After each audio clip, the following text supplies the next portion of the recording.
Well, it's time now to take a look at how the international newspapers have been responding to this week's big news of Colonel Gaddafi's death. And that's with our press reviewer, Nicholas Rushworth, who joins me now. Hello, Good morning, Nicholas. Lorna. So Gaddafi's demise, of course, dominating the papers this Friday, as indeed it is dominating the broadcast headlines, including here at France 24.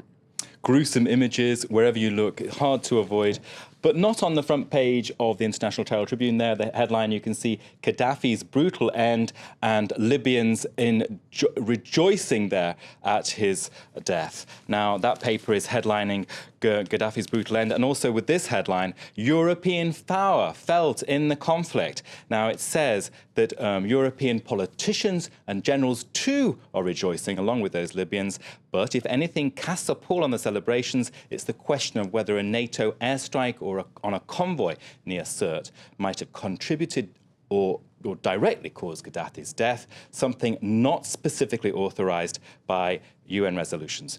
I turn to The Guardian in the UK. Its coverage includes quotes from the late leader that caught my eye. He said on the 23rd of March this year, after UN-backed airstrikes began, that this assault is by a bunch of fascists who will end up in the dustbin of history.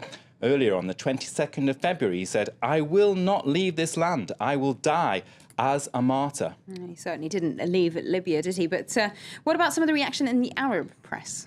Well, with our colleagues here on the Arab Language Channel, I was able to get the inside pages of the Lebanese paper Al Safia. Now, in its editorial, it's saying that it's still too early to judge the impact of this death with Libyans. They're simply struggling to make ends meet. For the future, though, the paper is pointing to the divisions within the current Libyan leadership, marked by tribal and ideological differences. The paper there says the great challenge for Libya now is, in fact, the foreign world, the West, the international community, which is presenting itself as a liberator. I also turned to the Bahrain-based paper Gulf News. It has a piece, Muammar Gaddafi, the demise of a despot. Now, it says the leader thought he could weather the Arab Spring and cow his people into submission.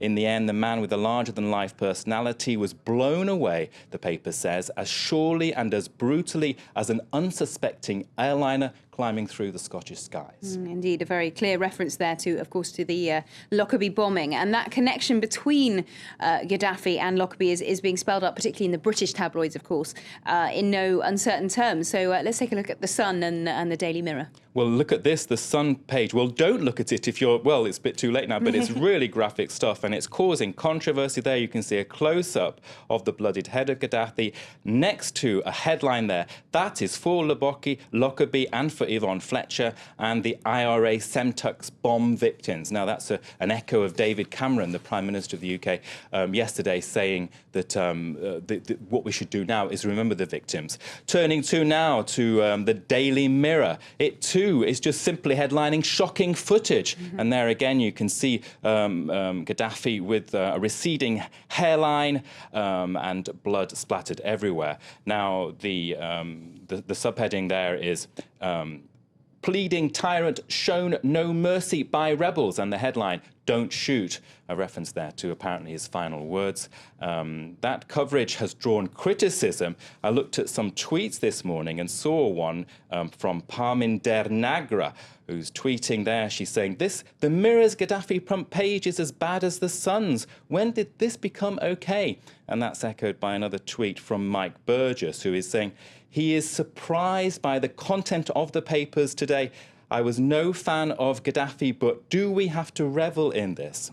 So perhaps some controversy there about the level of the kind of photographs being shown. But just in terms of Lockerbie, did you see anything in the Scottish papers in particular as well? Well, I was fascinated to see what readers in Lockerbie would actually be looking at. And it's a bit too early. There's a Dumfries and Galloway Gazette, but its website is not up to speed on this. But so nationally, the Herald has got a story there. You can see Lockerbie team monitors Libya events. Now, that paper is reporting that Scottish authorities are standing by and they are ready to investigate any new lines of inquiry that may now emerge. And it quotes the First Minister of Scotland, Alex Salmond, who said, Gaddafi lived by the sword and met his just deserts. Now, the Lockerbie case, Salmond is saying, is open.